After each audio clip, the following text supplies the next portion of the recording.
আসসালামু আলাইকুম ওয়া রাহমাতুল্লাহি ওয়া বারাকাতুহু। ছবি ভিডিওর ব্যাপারে এলান হয়েছে, ঘোষণা হয়েছে, সকলে খেয়াল রাখবেন। মেহেরবানি করে কেউ ছবি ভিডিও লাইভ করা থেকে বিরত থাকবেন। আল্লাহ পাক সকলকে তৌফিক দান করেন। আলহামদুলিল্লাহ আলহামদুলিল্লাহি ওয়া কাফা ওয়া সালামুন আলা ইবাদিহিল্লাযীনা ইসতাফা। أما بعد فأعوذ بالله من الشيطان الرجيم. بسم الله الرحمن الرحيم. فاذكروني أذكركم واشكروا لي ولا تكفرون. صدق الله مولانا العظيم. وقال رسول الله صلى الله تعالى عليه وسلم: إن لله ملائكة سياحين في الأرض يبلغوني السلام، أو كما قال رسول الله صلى الله تعالى عليه وسلم. মুআজ্জাজ হাজিরিন, আমি আল্লাহ পাক রব্বুল আলামিনের পবিত্র কালামের অংশ বিশেষ তেলাওয়াত করলাম এবং একখানা হাদিস শরীফ পাঠ করলাম। আল্লাহ পাক কোরআন শরীফ এবং হাদিস শরীফের উসিলায় আমাদের জীবনের সমস্ত গুনাহ মাফ করে দেন। কোরআনে পাক এবং হাদিসে পাকের কামিল হেদায়েত আমাদের সকলকে নসিব ফরমান। কোরআন শরীফে আল্লাহ পাক রব্বুল আলামিন কিছু কথা বলেন রাজা বাদশাদের জন্য, কিছু কথা বলেন বিচারপতিদের জন্য, কিছু কথা বলেন অভিভাবকদের জন্য, কিছু কথা বলেন আলেমদের দায়িত্ব কর্তব্যের জন্য, আবার কিছু কথা বলেন আল্লাহ পাক সকল মুসলমানের জন্য, আবার কিছু কথা বলেন আল্লাহ পাক সকল মানুষের জন্য। সব কথা সবার না, সবই কোরআন শরীফে আছে। এক একজনের এক একটা কর্তব্য, এক একটা দায়িত্ব। তো যেই কথাটা আল্লাহ পাক আমাদের সকলকে বললেন, মুসলমান এমনকি অমুসলিম সকলকে লক্ষ্য করে আল্লাহ পাক বললেন, তিনি বললেন যে তোমরা আমাকে ডাক দাও, আমাকে স্মরণ করো, আমি আল্লাহ ওয়াদা করলাম আমি তোমার ডাকে সাড়া দিব, আমি তোমাকেও স্মরণ করব। এটার জন্য কোনো শ্রেণী নাই, পেশা নাই, স্তর নাই, ডিভিশন নাই।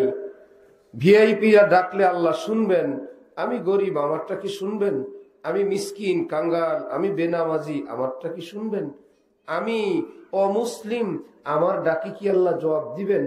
না, যে কেউ আল্লাহকে ডাকবে আল্লাহ পাক তার ডাক শুনেন, আল্লাহ পাক তার ডাকে সাড়া দেন। হাকিমুল উম্মত হযরত থানবী লিখছেন, একজন হিন্দু মানুষ সে মূর্তি পূজা করে, তো সাথে একটা মূর্তি নিয়েই ঘুরে, সনম সনম সনম সনম বলতে থাকে। হঠাৎ একদিন মুখ থেকে ভুলবশত বের হয়েছে সমাদ। সনম এর পরিবর্তে আসছে কি কুল হু আল্লাহু আহাদ, আল্লাহ হলেন সমাদ, আল্লাহ পাকের একটা নাম। অর্থাৎ যিনি অমুখাপেক্ষী, যার কাছে সবাই মুখাপেক্ষী, যিনি অমুখাপেক্ষী, যিনি কারো কাছে ঠেকা না, সবাই যার কাছে ঠেকা, এইরকম সত্তাকে বলে সমাদ। ওই বেচারা হিন্দু মানুষ, সে ভুলবশত মুখ থেকে বের হয়েছে সমাদ। হঠাৎ গায়েব থেকে আওয়াজ, লাব্বাইক ইয়া আব্দি, আমার বান্দা আমারে ডাকছো। এই আওয়াজ শুনেতে সে অবাক, কি ব্যাপার, আমি আমার সনমকে ডাকি, সে কোনোদিন চোখ মেলে না, জিজ্ঞাসা করে না, কথা বলে না। মুসলমানদের খোদার নাম অনিচ্ছাকৃত ভুলবশত আমার মুখে আসলে সেই খোদা আমাকে ডাক দিয়ে বলেন, কিছু লাগবে তোমার? আমি তোমার আল্লাহ। উফো, হযরত থানবী বলেন, ওই যুবক ছেলের অন্তরে হেদায়েতের আলো জ্বলে উঠছে। এক আষাঢ় দিয়ে মুক্তি টুকরা টুকরা করে ভাইয়া বলতেছে লা ইলাহা इल्लल्लाह मुहम्मदुर रसूलुल्लाह। जब नहीं हो किसी का तो क्यों हो किसी का, उन्हीं का हुआ जा रहा हो। अरे যখন আমি কারোরই না তো কারোর কেনই বা হয়ে থাকবো। কেউ যখন আমার উপকার করতে পারেই না, কেন তার পিছনে ঘুরবো। আমার একটু মাথা ব্যথা হইলে কেউ ভালো করতে পারে না। আমার জীবনে একটু গুনাহ হয়ে গেলে কেউ মাফ করতে পারে না। আমার ঘরের বিপদ কেউ দূর করতে পারে না। আমি বিপদে পড়লে রাত গভীরে ডাক দিলে কেউ আমার ডাকে সাড়া দেয় না। মোবাইল কারোটা বাজে না বন্ধ, কারোটা বাজে রিসিভ হয় না। কি ব্যাপার? সকালে বলে আমি ঘুমিয়েছিলাম, সকালে বলে মোবাইলের ব্যাটারি ছিল না, অফ হয়ে গেছিল। কেউ বলে বিজি ছিল, কেউ বলে কাছে ছিল না, কেউ বলে বিদেশ ছিলাম।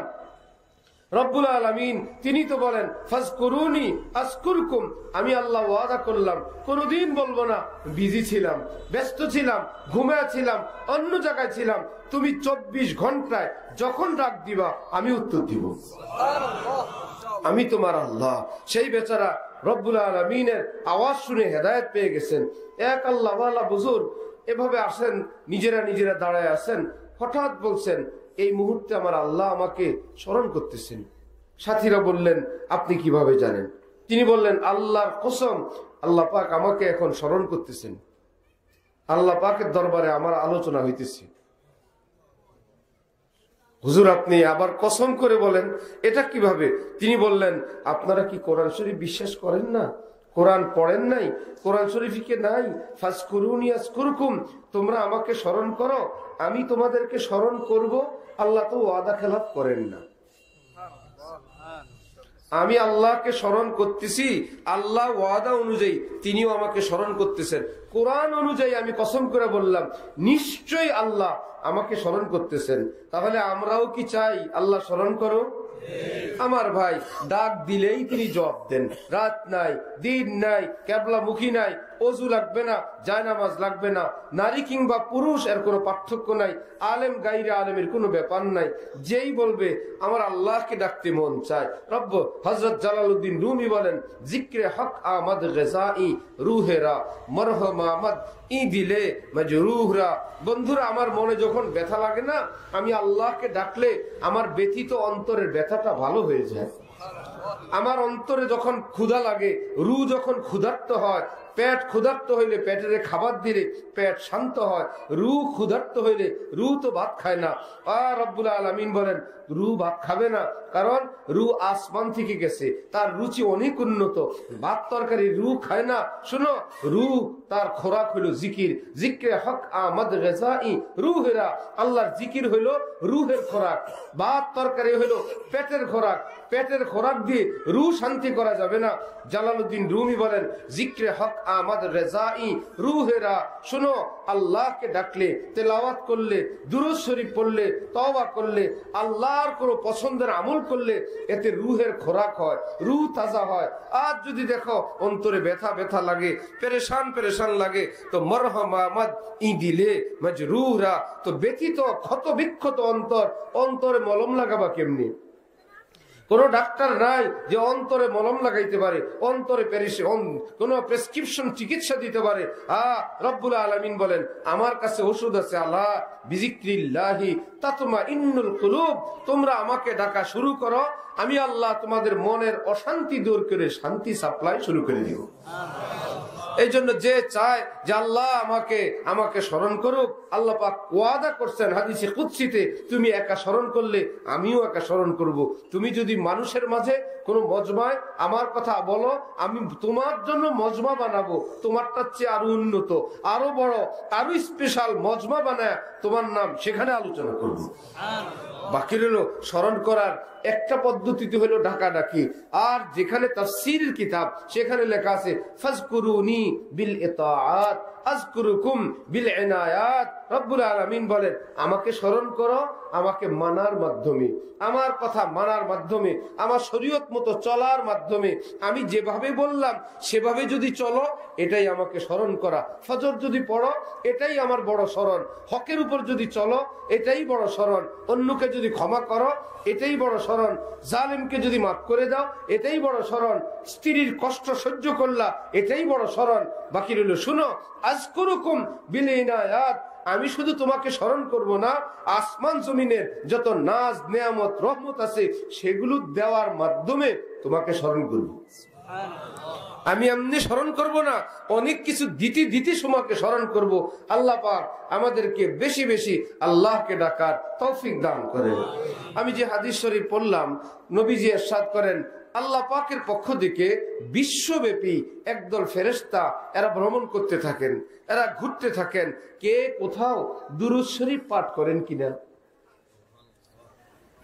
যখনই কেউ দুরূদ শরীফ পাঠ করেন, ফেরেশতা সেখানে উপস্থিত এই দুরূদ শরীফ নিয়ে নবীজির রওজায়ে পাকে হাজির হয়ে ওই ব্যক্তি তার বাবা তার এলাকার নাম উচ্চারণ করে নবীজির দরবারে বলেন, অমুক এলাকার অমুকের ছেলে অমুক আপনার জন্য ইয়া রাসূলুল্লাহ এতবারে দুরূদ শরীফের হাদিয়া পাঠাইছেন। কেউ যদি চান যে আমার নাম রওজায়ে পাকে উচ্চারিত হোক, আমার নাম নবীজির রওজায়ও কেউ আলোচনা করুক, আর কেউ না নূরের ফেরেশতা নাম বলবে, বাবার নাম বলবে, কে না চায়। আমার শেখ হযরতওয়ালা ঢালকানগর বাংলাদেশের আলেম, পৃথিবী বিখ্যাত এক আলেম, এক আল্লাহওয়ালা, সারা দুনিয়ায় যার ডঙ্কা, সারা দুনিয়ায় যার মুরিদ, যার অনুসারী এবং ভক্তবিন্দু, এটা আমাদের বাংলাদেশের জন্য ভাগ্য, গর্ব, এটা কিসমতের। এত বড় আলেম বাংলাদেশে আছেন, যার মুরিদ ভারতে, পাকিস্তানে, আফগানে, কাশ্মীরে, দুবাই, আমেরিকায়, আফ্রিকায়। এটা আমাদের জন্য কিসমতের ব্যাপার না? আরো কিসমতের ব্যাপার হইলো ওই বিদেশিরা বাংলা ভাষা শিখতেছে মাস্টার রাইখা রাইখা, অথবা নেট থেকে। কি ব্যাপার তোমরা বাংলা শিখো? বললো আমাদের শায়েখ তো বাংলাদেশি, ওনার সব কথা যখন বাংলায় বলেন পুরাটা তো বুঝি না, এই জন্য ওনার কথা যেন বুঝি, ওনার সঙ্গে যেন কথা বলতে পারি, এই জন্য আমরা বাংলা ভাষা শিখতেছি। এক আল্লাহ ওয়ালার বরকতে বাংলা ভাষার কতটা সম্মান আল্লাহ পাক দান করছেন। তো হযরতের এক মেয়ে অসুস্থ, ভীষণ অসুস্থ মেয়ে, 16-17 বছর 18 বছর হয়ে গেছে, এতটা অসুস্থ যে দীর্ঘকাল থেকে বহু রকমের পেরেশানির কারণে 22 কেজি ওজন। বলেন তো কতটা? মৃত্যু পায়। তো বহু চিকিৎসা, বহু তদবির, অনেক কিছু করার পর ভালোই হয় না। হযরতওয়ালা মাসকে মাস হসপিটালে ছিলেন, দেশ বিদেশের বড় ডাক্তার দেখাইছেন, কবিরাজ দেখাইছেন। একজন বলল একটা কাজ করেন, চিকিৎসা তো চলতেছে, অন্যান্য যা করার করেন, পাশাপাশি আপনার পরিচিত দোস্ত আহবাব যারা মদিনা শরীফ থাকেন, যারা নবীজির রওজা শরীফে বেশি বেশি যান, অথবা না গেলেও আপনার জন্য যেন যায়, বিশেষ করে যারা মদিনায় থাকেন, আপনার মুরিদ দোস্ত আহবাব, তাদেরকে বলেন প্রত্যেকদিন নবীজির রওজা শরীফে গিয়ে তারা সালাম দিবে, আর আপনার এই মেয়েটার নাম নিয়ে নবীর দরবারে সালাম পেশ করবে, ইয়া রাসূলুল্লাহ অমুক হযরতের মেয়ে এই, তিনি আপনাকে সালাম পেশ করছেন। কারণ হাদিস শরীফে আছে, কেউ যখন সালাম দেয় নবীজি তাকে বলেন, উম্মত বলে আসসালাতু ওয়াসসালামু আলাইকা ইয়া রাসূলুল্লাহ, পাশ দিয়ে যায় আর বলে, ভিতর থেকে নবীজি বলেন ওয়া আলাইকাস সালাম ইয়া উম্মতি, আমার উম্মত তোমার উপর আল্লাহর রহমত বর্ষণ হোক। তো হযরত বলেন, ওই বুজুর্গ বলেন, তো আপনার মেয়ের পক্ষ থেকে যখন নবীজির দরবারে সালাম দিবে, তো নবীজি তো সালামের জবাব দিবেন। তো নবীজির সালামের অর্থ হইল তোমার উপর আল্লাহর রহমত বর্ষিত হোক, বর্ষণ হোক, হইতে থাকুক। তো প্রতিদিন যদি নবীজি এই দোয়া করতেই থাকেন এই মেয়ের জন্য যে আল্লাহর রহমত বর্ষণ হোক, আল্লাহর রহমত বর্ষণ হোক, ইনশাআল্লাহ এই উসিলায় হতো আল্লাহ তাকে সুস্থ করে দিবেন। শুনতেছেন? সে আমল শুরু হইলো, এদিকে চিকিৎসা চলতেছে, সেই দিকে সে আমল শুরু হয়েছে। আলহামদুলিল্লাহ হযরতওয়ালা সেই মেয়ে আল্লাহ পাক সুস্থ করে দিলেন। সেই মেয়ের বিয়ে হয়েছে, স্বামীর ঘর করতেছে, তার ঘরে মেয়ে হয়েছে, সেই মেয়ে এখন কোরআন শরীফের হাফেজা হইতেছে। অসম্ভবকে সম্ভব করে দিচ্ছেন। আমাদেরকে তো আল্লাহ পাক এত বড় দৌলত দিয়ে রাখছেন, আমাদেরকে তো এত বড় সম্পদ দিয়ে রাখছেন। আমাদের মালিক আল্লাহ আমাদের 24 ঘন্টা নিজের দুয়ার খোলা রেখে দিচ্ছেন। দুরূদ শরীফ পড়লে নবীজির রওজার মতন দরবার আমাদের জন্য খোলা আছে। আমরা কিসের গরিব? আমাদের মতন ধনী পৃথিবীতে কেউ নাই। সুবহানাল্লাহ। আমরা কালেমাওয়ালা, ঈমানওয়ালা, কোরআনওয়ালা, আল্লাহওয়ালা, রসুলওয়ালা, আলেমওয়ালা, মসজিদওয়ালা, মাদ্রাসাওয়ালা, কাবাওয়ালা, রওজাওয়ালা। এই বুকে ধন এর অনুভূতি যদি থাকে তো ভালো লাগবে।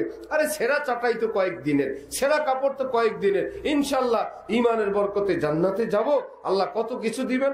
হযরত থানবীকে একজন জিজ্ঞাসা করছে, হযরত পৃথিবীতে থাকতে কেউ কি টের পায় সে বেহেশতে যাবে না দোজখে যাবে? দুনিয়াতে থাকতে কি বুঝতে পারে? হযরত থানবী বড় আলিম ছিলেন, বুজুর্গ ছিলেন। আল্লাহ পাক আল্লাহ ওয়ালাদেরকে ইলহাম করেন, ওহী আর আসবে না, ওহীর পরিবর্তে অন্তরে এক আওয়াজ, যেটা হক্কানি আলেম আল্লাহ ওয়ালাদেরকে বিশেষ করে আল্লাহ দেন। তিনি সাথে সাথে জবাব দিলেন, হ্যাঁ জানতে পারি। প্রশ্নকারী তো অবাক যে দুনিয়াতে থাকতেই কেউ জানে সে দোজখে যাবে না বেহেশতে যাবে? হযরত থানবী বললেন, হ্যাঁ জানি। সেই লোক বলল, কেমনে জানে? হযরত থানবী বললেন, কেন ভাই, কেউ যদি বিদেশ যাবে, তার পাসপোর্ট, ভিসা সৌদি আরবের, টিকিট সৌদি আরবের, পাইলট সৌদি আরবের, সে কি জানে না ইনশাল্লাহ 2 দিন পরে সৌদি আরব যাব? নাকি বসে বসে বলে আল্লাহ জানে কোন দেশে যাই? টিকিট সৌদি আরবের, ভিসা সৌদি আরবের, ফ্লাইট সৌদি আরবের। সবাই জিজ্ঞাসা করতেছে, কি ব্যাপার, কোন দেশে যাইবা? না ভাই, ভবিষ্যতের কথা তো জানি না, আল্লাহ কই নেয়। এ কথা বলে কেউ? কি বলে, কোথায় যাব? ভবিষ্যতের কথা বলে কেমনি? গায়েবের মালিক তো আল্লাহ। বলে ভাই, আল্লাহ মানি যে যাব বলতেছি, হায়াত থাকলেই না যাব, ভাগ্যে থাকলেই না যাব, বাকি প্রস্তুতি সৌদির। আল্লাহ নিলে সৌদি, বলে কি না? একই গ্রামের আরেক ছেলে, কই যাবি? আমেরিকা। কিরে ভাই, একই এয়ারপোর্টে, পাশাপাশি বসা, আপনি সৌদি, আপনি আমেরিকা, আপনি তুরস্ক, আপনি মালয়েশিয়া। কি ব্যাপার, এত লোক, কে কোথায় যাবে? এ ভবিষ্যতের কথা বলে কিভাবে? বলে ভিসা, টিকিট, পাইলট, বিমান, প্রস্তুতি যেমন, আশাও তেমন। আম গাছ রোপণ করার পর কেউ কি হুজুর কি দিয়ে দোয়া করাইছেন? হুজুর আপনার হাতে পায়ে ধরি, হুজুর এই দোয়াটা করবেন, এই গাছে যেন তেঁতুল টেতুল না ধরে, হুজুর দোয়া করাইছেন জীবনে? সবার আশা আল্লাহ ফল দিলে কি ফল? কেন? গাছ কিসের? প্রস্তুতি যেহেতু আমের, আল্লাহ দিলে আম দিবেন। নীল হইলে নীল, সেটা ভিন্ন কথা। ছাগলে খাইলে, গরুতে খাইলে ভিন্ন কথা, ঝড়ে ভাঙলে ভিন্ন কথা। যদি সব ঠিকঠাক থাকে তাহলে আম। প্রস্তুতি যেমন, রেজাল্টও তেমন। হযরত থানবী বলেন, এ যদি বুঝা যায় ইমানওয়ালা, আমলওয়ালা, সেজদাওয়ালা, কোরআনওয়ালা, চোখের পানিওয়ালা, পরোপকারওয়ালা, আলেমদের সঙ্গে মহব্বতওয়ালা, মসজিদ মাদ্রাসার খেদমতওয়ালা, শিশুদেরকে দিন শিখানেওয়ালা, স্ত্রীর হক আদায় করনেওয়ালা, এই বেচারাকে জিজ্ঞাসা করেন কোথায় যাবেন? দোজখে যাবেন তো ইনশাল্লাহ? না, কি মিয়া দোজখে যাব? ইনশাল্লাহ আল্লাহ নিলে বেহেশতে যাব। আশা আছে আল্লাহ বেহেশতই দান করবেন। রব্বুল আলামিন বলছেন, আমি ঈমান ওয়ালাদেরকে জান্নাত দিব। আল্লাহ তাআলা রহমতে আল্লাহ ঈমান দিয়েছেন ইনশাআল্লাহ। হ্যাঁ, বেঈমান কি জিজ্ঞাসা করেন, চোরকে জিজ্ঞাসা করেন, ডাকাতকে জিজ্ঞাসা করেন, আরেকজনের উপর জোর জুলুম করে, ক্ষমতার অপব্যবহার করে আর মস্তানি করে, তারে জিজ্ঞাসা করেন, দোস্ত বেহেশতে যাইবা তো ইনশাআল্লাহ? বলবে ভাই যে অবস্থায় আছি এমনি যাওন যাব না। দোয়া করেন আল্লাহ যেন বেহেশতি কাম করার তৌফিক দেয়। তার মানে সেও জানে আমি লাইনে নাই, এখন সে বে লাইনে চলে গেছেন। যে যেই মাত্রার, ফিরে আসা লাগবে না? আরবিতে ফিরে আসাকে তওবা বলে। ফিরে আসাকে কি বলে? আত-তাওবাতুল লৌট না, তওবা অর্থ ফিরে আসা। রব্বুল আলামিন বলেন, কথা তো ছিল তুমি জান্নাতের পথেই চলবা, এখন ডানে বায়ে এদিক সেদিক চলে গেছো, দোস্তদের, সোসাইটির, বন্ধু বান্ধবের, পচা রাজনীতির, নোংরা সমাজ ব্যবস্থা, কিংবা কোনো ধরনের সোশ্যাল মিডিয়ার, বন্ধু বান্ধবের যে কোনো কারণে দূরে চলে গেছো, তওবা করবা, ফিরবা। আল্লাহ আমার তো ফিরতে মন চায়, আমি কি ফিরতে পারবো?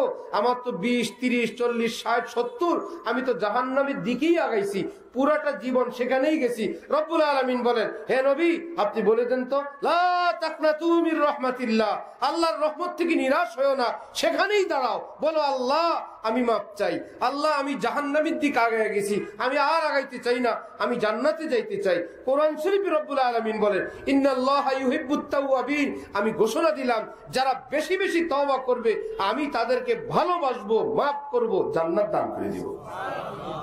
যত বড় ভুল করুক। তাহলে কি আমরা তওবা করার জন্য প্রস্তুত আছি না ইনশাআল্লাহ?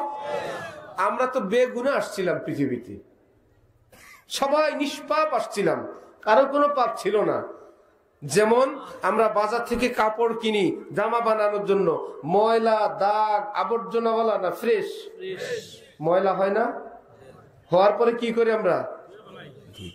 ধোয়ার সময় কি মনে করি, আর জীবনে ময়লা হবে না, ধুয়ে লাভ কি?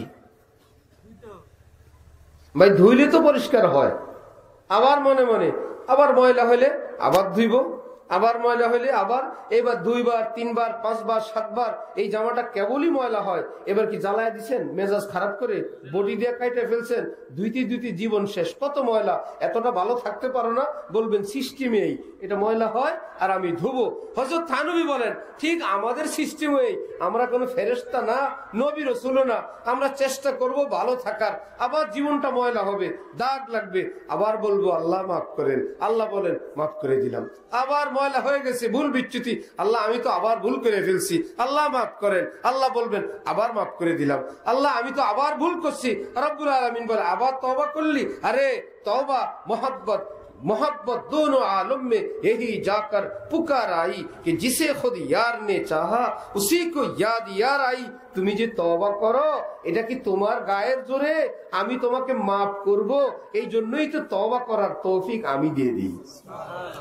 ভুল তো করছিলে নিজেই, তওবা তো তোমার না, তওবা করার তৌফিক আমি দেই। আর তুমি তওবাটুকুন বলো, একটা প্রসেসিং আছে, পদ্ধতি আছে, তুমি কেবল বলো, ভিতরে ভিতরে তৌফিক দিলাম আমি, তুমি মুখটা নেড়ে চেড়ে বলো আল্লাহ আমি ভুল করছি মাফ করেন, আমি আল্লাহ বলবো যা মাফ করে দিলাম। যদি আবার করো, আবার বললে আবার মাফ করলাম। নবীজি বলেন একদিনে যদি 70 বারও তওবা করে, 100 বারও তওবা করে, রব্বুল আলামিন তাও মাফ করে দিবেন। তাহলে ছিলাম নিষ্পাপ, হইলাম পাপিষ্ঠ, সেই পাপিষ্ঠ থেকে মুক্তির রাস্তা কি বন্ধ না খোলা? কয়বার তওবা করা যাবে একজন মানুষ জীবনে? পৃথিবীর কোন আলেম বলছেন একজন মানুষের তওবার সংখ্যা 50,000, 1 লাখ, এরপরেও যদি এই লোকের তওবা ভঙ্গ হয় এই লোক জাহান্নামী? কি পৃথিবীর কোন আলেম এই সংখ্যা বলতে পারবে না। রব্বুল আলামিন বললেন আমার তওবার দরজা খোলা, আমার বান্দা যত তওবা করবে আমি তাকে মাফ করব। আর যার তওবার ভাগ্য নসিব হয়ে যায়, যে এই লোক ভুল করলে তওবা করে, আল্লাহ পাক তখন বলেন বুঝছি তুমি কোন অন্য পাপিষ্টের মতন না যে গুনাহ করে বসে থাকো। তুমি হইলে গুনাহ করার পর এক ধরনের ছেলে পেলে আছে, মায়ের লগে দুষ্টামি করে, আবার গিয়া ঘেঁষাঘেঁষি করে, মায়ের গালে একটা চুমা দেয়, মায়ের একটা কাজ করে দেয়, মা মা মা মা আমি ভুল হয়ে গেছে, মা মা শেষে মাফ করে দেন, এই তুই মা করিস না। আবার একটু ভুল বিচ্যুতি করে, কালকে বলছি ঠিক মতন পড়বো, আজকেও পড়ে নেই, বলছে আজকে তোর ভাত নাই, না পড়লে আবার এসে মায়ের জড়ায় ধরে মা না ভালো, শেষ মা ভুলে গেছে, আবার ভাত দিছে, আর কালকে পড়বো তো ইনশাল্লাহ, একদম মা কালকের থেকে পড়বো। আমাদের সঙ্গে দাওরা হাদিসে একজন ঝালকানগরের নিচের দিকে কিছু পড়ছে, পরে আর পড়ে নেই, পরে শেখুল হাদিস হুজুর মোহাব্বত করেন, বললেন তুই দাওরায় ওনাদের সঙ্গে ক্লাসে বসবি। নিচের ক্লাস টাস করে নাই, ঘুরে গাড়ে দিনদার হাফেজ সাহেব বলল দাওরায় সবকে এদের সঙ্গে বসবি। আর হুজুর বলতেন মজা কইরা, তোর বিয়ের সময় হয়েছে, কেউ আসলে আমি বলবো আমার কাছে বুখারী পড়ে। বড় লোকের ছেলে বললো কেউ যদি আসে আমার কাছে পাঠাবি, আমি বলবো আমার কাছে ছেলে কি পড়ে, বুখারী পড়ে। আসলে মধ্যখানে কিছুই নেই, ফাঁকা, নিচের দিকে অল্প স্বল্প পড়ছে, ঘুরে গাড়ে খায় না। হুজুর বললো তুই আমার কাছে আসিস। ভাবলো শহরের ছেলে, এভাবে ছেড়ে দিলে তো কোন গলত লাইনে চলে যায়, আমার সঙ্গে মহব্বত থাকলে নেশা দুষ্টামি সন্ত্রাসের লাইন থেকে ভালো তো থাকবে, এই আশায় হুজুর তাকে জোড়ায় রাখছেন। এখন সেই ছেলে নিজের গল্প বলে, জামা বানা দিছে দর্জির কাছে, এখন দর্জির কাছে সেলাই টাকা দিছে, মায়ের থেকে নিচে সেলাই টাকা, ওই টাকা খাই ফেলছে। খাই এখন মায়ের কাছে এসে বলে মা আমি তো টাকা খাই ফেলাইছি, এ ক্ষুধা লাগছে, অমুক জিনিস আমার পছন্দ হয়েছে, সেলের টাকা তো শেষ, মা তো মা আবার টাকা দেন। দিলে 2 দিন ঘুরে ফিরে কিরে তো জানো কই, মা আবার খাই ফেলাইছি। এই 1 সেট জামা সেলাই টাকা, এই লোক নিজে বলছেন, হাফেজ সাইফুল্লাহ ভাই, উনি বলেন 3 বার 4 বার 5 বার 7 বার যতবারই আমার জামা শিলানোর সময় আসে আমার ভাগ্য খোলে। মায়ের থেকে এই টাকা যে কয়বার লই, শেষে মায়ের পায়ে ধরা, এই ধরা সেই ধরা, শেষমেশ বকুক ঝকুক যাই করো, মা এই কথা বলে না তোর এই জামা আনা লাগবে না, আবার টাকা দে। উফো, মায়ের অন্তরে এতবার বলার পর আবার দেন। রব্বুল আলামিন বলেন তোর মায়ের বুকে তো আদর আমি আল্লাহ দিছিলাম। হাজার ভুল করার পর যখন বলে আল্লাহ আমি তো আবার ভেঙে ফেলেছি, আল্লাহ এইবারের জন্য মাফ করেন, আল্লাহ বলেন আমি আবার মাফ করে দিব, আমি আবার মাফ করব, আমি আবার মাফ করব, মাফ করতেই থাকবো। শুনো বান্দা, তুমি তওবা করতে করতে ক্লান্ত হয়ে যাইবা, লজ্জিত হয়ে যাইবা, এইবার ডান বাই দেখবা আর কত বলি, কত আল্লাহর কাছে মাপ চাই, কত ওয়াদা করব, তোমার শরম লাগতে পারে, তোমার টেনশন লাগতে পারে, ডান বায়ের কারো পরোয়া লাগতে পারে, আমি আল্লাহ ঘোষণা করলাম লা উবালি, পৃথিবীর কারো পরোয়া করব না, মাপ চাইলেই মাপ করে দেব। তাহলে আমরা ছিলাম নিষ্পাপ, হইলাম এখন পাপিষ্ট, এইবার কি আল্লাহর কাছে তওবা করতে পারবো ইনশাআল্লাহ? আমার ভাই হাকিমুল উম্মত হযরত থানবী বলতেন, তাহলে এক কাজ করো, ঘুমানোর সময় তওবা করে ঘুমাও। সারাদিন যা পারো আস্তাগফিরুল্লাহ বলো, আল্লাহ মাপ চাই বলো, যে যা পারো বলো, মাঝে মাঝে বলো। যদি গালি দিলে ফেরেশতা লেখে, তওবা করলে ফেরেশতা লিখবে না? আমি আপনি যাই করি ফেরেশতা কেবল সেটা লিখবে। যদি বলি আল্লাহ মাফ করেন, এই কথা লিখবে না? আরে বাবা ভালো সিস্টেম, সারাদিন উল্টা পাল্টা, আবার ফাঁক দিয়ে একটা কথা লেখা আল্লাহ মাফ করেন, কি মুশকিল। আর প্রতিদিন রাত্রে ঘুমানোর আগে আমরা দোয়া পড়ি কি? আল্লাহুম্মা। এই জন্য নোয়াখালী লক্ষ্মীপুরে বয়ান করতে মজা, যদি দূরের কারণে আসতে ভাল লাগে না। অর্ধেক বললে আর অর্ধেক পাওয়া যায়। কোন কোন এলাকা আছে যদি বলেন আল্লাহুম্মা, আপনি নিজেই বিস্মিকা, এরপরে আমুতু, এরপরে আহিয়া, নিজেই সব। আল্লাহ হযরত হাফিজ হুজুর রহমতুল্লাহ আলাইহির এলাকা না, আল্লাহ পাক হযরতের কবরকে নূর দ্বারা ভরপুর করে দেন। কি ছিলেন হাফিজ হুজুর, কানতেন আর বলতেন হযরত থানবী আমার একটা থাপ্পড় দিছিলেন। হযরত ওয়ালা করাচি আসছেন ওনাকে দেখার জন্য। কি বললা? হযরত ওয়ালা করাচি বলতেছেন, আমি তো হযরত থানবীকে দেখি নাই, আমি ওই দুইটা চোখ দেখতে আসছি, যেই দুইটা চোখ হযরত থানবীকে দেখছেন। হযরত হাফিজ হুজুরকে বলতেছেন, আপনি হযরত থানবীকে দেখছেন এই চোখ দিয়া, আমি আপনার চোখ দেখতে আসছি। এইবার হাফিজ হুজুর কানতেন আর কেবল বলতেন, আরে আমি আর শামসুল হক ফরিদপুরি তো আমরা একত্রে ছিলাম, একবার হযরত থানবী নারাজ হয়ে আমার দিছেন এক থাপ্পড়। হযরত ওয়ালা করাচি চিৎকার করে কান্না, আল্লাহ রে, এক আল্লাহ ওয়ালার একটা থাপ্পড় খাইছেন, আপনি পুরো বাংলাদেশ কাঁপাই দিয়েছেন, আর এক থাপ্পড় খাইলে মনে হয় দুনিয়া কাঁপাই দিতেন। আল্লাহ ওয়ালাদের রাগও বৃথা যায় না, থাপ্পড়ও বৃথা যায় না। আল্লাহ পাক আমাদেরকে আল্লাহ ওয়ালাদের কদর করার তৌফিক দান করেন। আল্লাহ পাক এই হযরতের এলাকার উপরে আল্লাহর খাস রহমত বর্ষণ করেন। বড় বড় আলেম আল্লাহ ওয়ালা, বড় বড় দারুল উলুম আল্লাহ পাক বানায় দেন। সব ফিতনা থেকে, মুসিবত থেকে আল্লাহ পাক হেফাজতে রাখেন। তাহলে আমরা ছিলাম বেগুনাহ, হয়ে গেলাম গুনাহগার, তাহলে কি আমরা গুনাহগার হয়ে বসে থাকবো না? তওবা করব। ওযু করার পর কি ওযু ভাঙে না? ওযু করলে কি হয় না? দ্বিতীয়বার ওযু করলে হয়ে যায় কিনা? অর্ধেক হয় না, পুরোটা হয়। এই লোকের জীবনে অনেকবার উযু ভাঙছে, তাহলে সে যদি নিয়ম অনুযায়ী আবার উযু করে ফেলে, কোন আলেম কি বলবে তুমি যেহেতু অতীতে অনেকবার উযু ভাঙছো, এখনো তোমার উযু পুরা হয় না, হালকা হালকা হয়? কেউ বলবে না, বলবে একদম পুরা উযু হয়। আপনি কাবা শরীফে মৌতি করতে পারবেন, নামাজও পড়াইতে পারবেন। কেন? নিয়ম অনুযায়ী আপনি উযু করছেন। আরে উযু তো ভাঙছে, নিয়ম হলো উযু ভাঙলে আবার করো, উযু হয়ে যাবে। ভাঙ্গে গেলে তো ভেঙে গেছি, ঠিক না? কোন দুষ্ট ছেলে পেলেরা এক বুড়া মিয়ারে ধরছে, বললো দাদা আপনার উযু ভেঙে গেছে, কোন হালকা আওয়াজ টাওয়াজ পাইছে, দাদা আপনার উযু ভাঙছে, দাদা বলে ভাঙে নাই। এই নিয়ে দাদা নাতিদের অনেক লম্বা বিতর্ক। দাদা এবার মুসকে মুসকে হাসে আর বলে, ভাঙে নাই বেটা, নাতিরা বেশি পাকনামি আমার লগে করিস না। বলে আমরা আওয়াজ পাইলাম, আপনার হয়তো তাল জাল নাই, বয়স হয়ে গেছে, টের পান না। বললো আরে আমিও জানি আওয়াজের কথা, তারপরেও ভাঙে নাই। কেন ভাঙে নাই?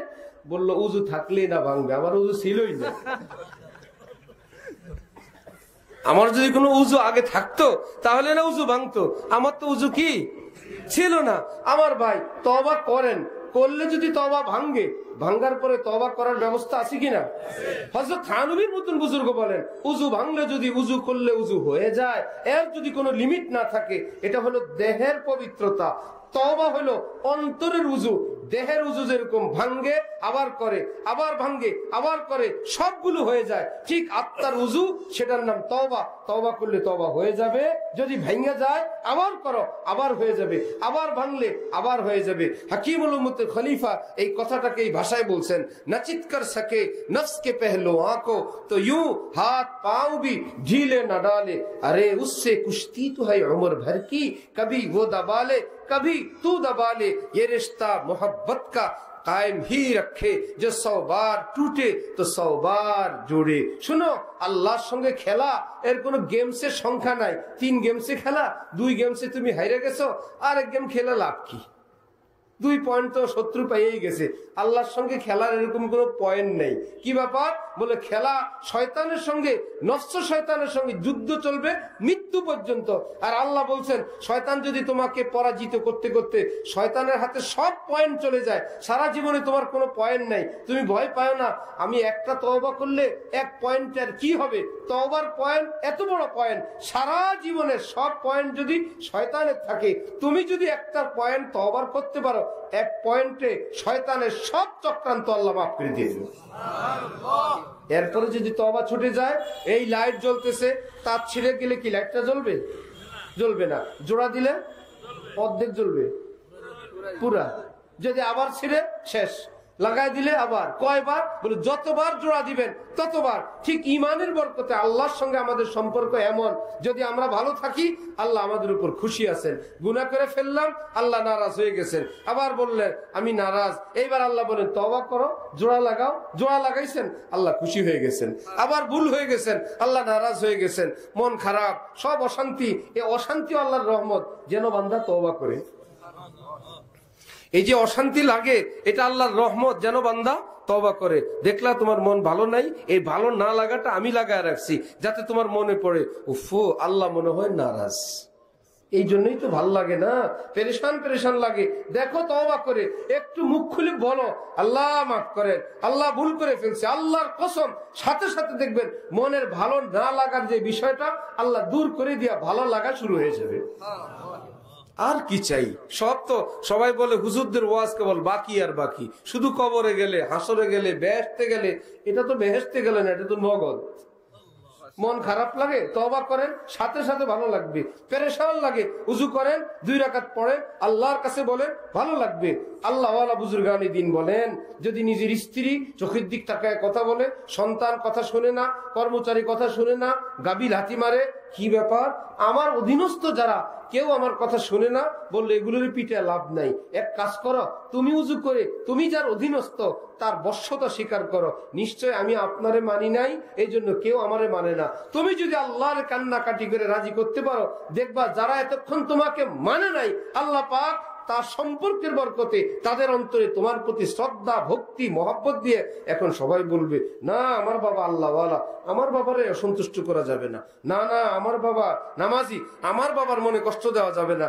ছেলে যদি জানে বাবা দুষ্ট আর ভয় পায় না, ছেলে যদি জানে আমার মা আমার বাবা বড় চোখের পানিওয়ালা, ভুল বিচ্যুতি যাই করে এখানে আসলে বলে বাবা ভুল হয়েছি, কারণ বাবা বদদুয়া দিলে আমি শেষ। এই জন্য আমার ভাই শাসন তো করতে চাই, সঠিক পদ্ধতিতে করা চাই। আল্লাহ আমাদেরকে তৌফিক দান করেন। তওবা করার জন্য 3টা কাজ। কয় কাজ? 1 নম্বরে গুনাহ ছেড়ে দেওয়া। এখন কি কেউ গুনার মধ্যে আছেন? কেউ টেলিভিশন দেখতেছেন, কেউ চুরি করতেছে, কেউ মিথ্যা বলে, কেউ গীবত করে, কেউ বেপরদা করে, এটার নাম গুনাহ ছেড়ে দেওয়া। এই মুহূর্তে গুনার মধ্যে নাই। যখন তওবা করতেছে তখনও যেন গুনার ভিতরে না থাকে। আরেকজনের কদু চুরি করবেন আর বলবেন আস্তাগফিরুল্লাহ আস্তাগফিরুল্লাহ, পরের হক খাওয়া ঠিক না, লাউ খাওয়া, লা ইলাহা ইল্লাল্লাহ, এই তওবা যেন না হয়। এটা সাধারণত কেউ করে না। তওবা করে যারা গুনাহ ছেড়েই করে। হ্যাঁ, কেউ কেউ করে, বাজারে ধোকাবাজি করে, ওজনে ঠক দেয়। আপনি যদি বলেন ভাই মাপটা ঠিক মতো দিয়েন, ঠিকই আপনারা কম দিতেছে, আর বলে আস্তাগফিরুল্লাহ আস্তাগফিরুল্লাহ, হুজুর আপনি আইছেন আপনারে কম দেব, আস্তাগফিরুল্লাহ বলে 1 কেজিতে 900 গ্রামও দেয়। এই আস্তাগফিরুল্লাহ কাজ হবে না। গুনাহ ছেড়ে দিয়ে তওবা করা, এটা সবাই করে সাধারণত। 1 কাজ, 3 শর্তের 1 শর্ত পুরো হয়ে গেছে। 2 নম্বর শর্ত, অতীতে যে ঘটে গেল, বাবার সামনে, মায়ের সামনে, স্ত্রী সন্তানের সামনে, মহল্লার দেশের কারো সামনে যেই গুনাহ করা সম্ভব ছিল না, আল্লাহ কি দেখেন নাই? এর জন্য লজ্জিত হওয়া। আল্লাহ আপনার সামনে আমি এমনটা করছি, আমি বড় শর্মিন্দা, বড় লজ্জিত, অনুতপ্ত, আল্লাহ আমারে মাফ করে দেন, আমি শরম পাইছি অনেক, আপনার চোখের সামনে গুনাহটা করলাম। গুনাহটা ছেড়ে দেওয়া, লজ্জিত হওয়া। কয়টা কাজ হইল? 2। 3 নম্বর কাজ, আগামীতে আর করবো না ইনশাল্লাহ, পাক্কা নিয়ত করা। কয়টা হইল? এই জায়গায় এসে একটু ধরা। শয়তান নফস মনে মনে বলবে এ আগামীতে করবো না, মানে তোমার থেকে তো হয়ে যাবে। তখন আবার মনকে বলা, শয়তানকে বলা পরেরটা পরে দেখবো, যদি হয়ে যায় আবার তওবা করব। আমার তো নিয়ত আমি করব না, যদি হয়ে যায় ইনশাল্লাহ আবার তওবা করব, এইটুকু নিয়ত কি করতে পারবো না ইনশাআল্লাহ?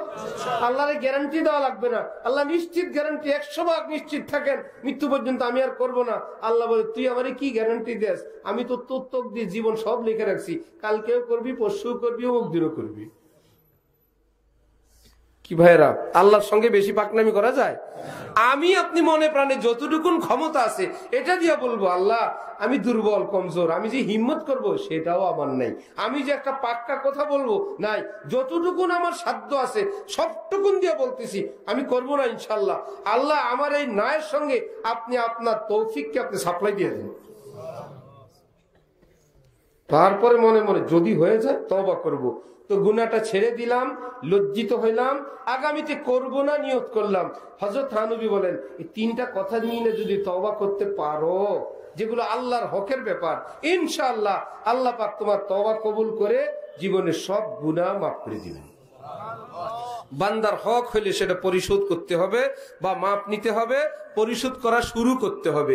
এটা হজে গিয়া আর মাপ চেয়ে তওবা করলে কাজ হবে এইখানে দরবেশি চলবে না, বান্দার হক আদায় করে দিতে হবে। তাহলে প্রতিদিন যদি একটু তওবা করি, রাতে আবার রাতে আবার রাতে, যেই তওবা করি নাই বছর বছর চলে গেছে, এখন প্রতিদিন দিনেও বলি আল্লাহ মাফ করেন, দিনেও বলি আস্তাগফিরুল্লাহ, আর রাতে ঘুমানোর সময় তো বলি যদি মৃত্যু হয়। ও হযরত থানবী বলেন রাতে হইলে ফেরেশতারা লিখবে আল্লাহ 11টার দিক তওবা করছে, সকালবেলা হইলে আল্লাহ কালকে রাত্রে তওবা করছে, দুপুরে হইলে বলবে আল্লাহ কালকে রাত্রি পর্যন্ত তো আপনি সব মাফ করে দিছিলেন, সকাল থেকে দুপুর পর্যন্ত কিছু গুনাহ আছে, আল্লাহ বলবেন গুনাহ আছে, হায়াত পাইলে তো রাত্রে তওবা করতো। মাপ পাওয়ার একটা সহজ পদ্ধতি চেষ্টা করবো ইনশাআল্লাহ। এর পাশাপাশি এই সমাজের সকলে আমরা মানুষ, কেউ ফেরেশতা নাই, নবী রাসূল নাই, সবার ভুল বিচ্যুতি কম বেশ আছে। আরেকজনকে নিয়ে ব্যস্ত না থাকা, বলা যে ভাই ভুল ওনারটা আছে এর চাইতে বেশি আমার আছে।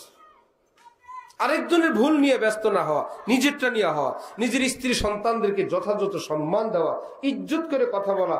কারো বউ স্ত্রী কারো ঘরের কাজের লোক না, কাজের বুয়া না, কর্মচারী না, তার একটা সম্মান আছে, একটা মর্যাদা আছে, সেটা তাকে দেওয়া, সেই সম্মান দেওয়া। সব সময় কেবল সে আমার জুতা গায়ে দিবে, সে আমার গামছা তৌলিয়ে দিবে, সে আমার বিছানা ঠিক করে দিবে, সব জমিদারের মতন আমার খাবার ঠিক করে দিবে। কেন? কোনদিন কি সে উজু করলে তার তৌলিয়া আমি দিতে পারি না? সময় কম দেখে তার জায়নামাজ আমি বিছিয়ে দিতে পারি না? সে ব্যস্ত আছে বাচ্চাকে নিয়ে, বিছানা আমি ঠিক করতে পারি না, মশারি আমি টানাইতে পারি না, ঘুম থেকে উঠার পর বিছানা আমি গুছাইতে পারি না? মনে করি এগুলো কি কোনো আমল? মসজিদে গিয়ে জিকির করি সেটা আমল? আরে মিয়া, মসজিদে জিকির আমল, স্ত্রীর সঙ্গে কাজে সহযোগিতা করা হযরত মুহাম্মদুর রাসূলুল্লাহ সাল্লাল্লাহু আলাইহি ওয়াসাল্লামের দেওয়া সুন্নাত, সেটাও করেন, এতে আপনিই সুখী হবেন, আমলও হইল, সুখীও হইলেন। আল্লাহ আমাদের সকলকে তৌফিক দান করেন। ওয়া আখিরু দাওয়ানা আনিল হামদুলিল্লাহি রাব্বিল আলামিন। আল্লাহুম্মা সাল্লি আলা সাইয়্যিদিনা মুহাম্মাদ ওয়া আলা আলি মুহাম্মাদ ওয়া বারিক ওয়া সাল্লিম।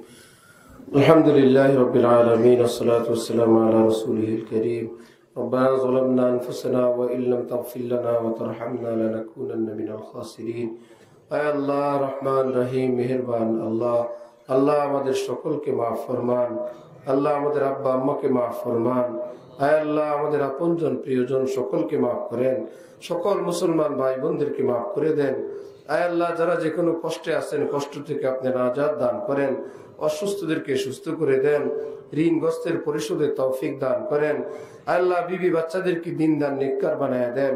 হযরত উলামায়ে কেরাম যত নসিহত করলেন সকলকে আমল করার তৌফিক দান করেন। আয় আল্লাহ এই এলাকা হাফিজি হুজুরের এলাকা, আয় আল্লাহ আল্লাহ ওয়ালার বারাকাত কিয়ামত পর্যন্ত আপনি জারি রাখেন, সব ভুল বিচ্যুতি ফিতনা ফাসাদ থেকে আপনি হেফাজতে রাখেন। আয় আল্লাহ আপনার রহমতের ধন্য এলাকা হিসেবে কবুল করেন, এলাকার মসজিদ মাদ্রাসাগুলোকে আপনি আবাদ করে রাখেন, সব দ্বীনি মাদ্রাসা মসজিদ মার্কাজগুলো আপনি হেফাজত করেন। আয় আল্লাহ আমাদের সমাজ দেশের উপর রহমত নাজিল করেন, বিশ্বের মুসলমানরা যে যেখানে আছেন তাদের উপর রহমত দান করেন, জালেমদেরকে হেদায়েত দান করেন, এই পৃথিবীর আবু জাহেলদেরকে আপনি হেদায়েত দান করেন, যাদের ভাগ্যে হেদায়েত নাই আপনি আযাব গজব দিয়ে ধ্বংস করে দেন। আয় আল্লাহ আমাদের দেশের ভিতরে বাইরে দেশ বিরোধী ইসলাম বিরোধী যত ষড়যন্ত্র আল্লাহ আপনি কুদরত দ্বারা মোকাবেলা করে চিরদিনের জন্য সব স্তব্ধ করে দেন। আয় আল্লাহ এই দেশটাকে ইসলামের জন্য কবুল ফরমান। আয় আল্লাহ আমাদের উপস্থিত মুনাজাতে শরীক সকলের অন্তরে তামাম দোয়া আপনি কবুল ফরমান। আয় আল্লাহ, যুবকরা মাহফিলের জন্য অনেক মেহনত করেছেন, আয় আল্লাহ তাদেরকে দিনদার নামাজি হওয়ার তৌফিক দান করেন। আয় আল্লাহ, অনেক মুরব্বীরা দুনিয়া থেকে চলে গেছেন, মাওলায়ে পাক আমরাও একদিন দুনিয়া থেকে যাব মাওলা। আয় আল্লাহ, সেই মুরব্বীদেরকে আপনি মাফ করে দেন। আয় মাওলায়ে পাক, আয় আল্লাহ আজকের এই দোয়া মুনাজাত সরওয়ারে কায়নাত প্যারা রসুল হযরত মুহাম্মদ রাসূলুল্লাহ সাল্লাল্লাহু আলাইহি ওয়াসাল্লামের উসিলায় কবুল ফরমান। আল্লাহ যারা আয়োজন করলেন, অংশগ্রহণ করলেন, সহযোগিতা করলেন, সকলকে দোনো জাহানে বড় পুরস্কার দান করে দিয়েন। ঘরে ঘরে পারিবারিক অশান্তি দূর করে শান্তি সমৃদ্ধি আপনি দান করে দিয়েন। সুবহান রাব্বিকা রাব্বিল ইজ্জাতি আম্মা ইয়াসিফুন ওয়া সালামুন আলাল মুরসালিন ওয়ালহামদুলিল্লাহি রাব্বিল আলামিন। সাল্লাল্লাহু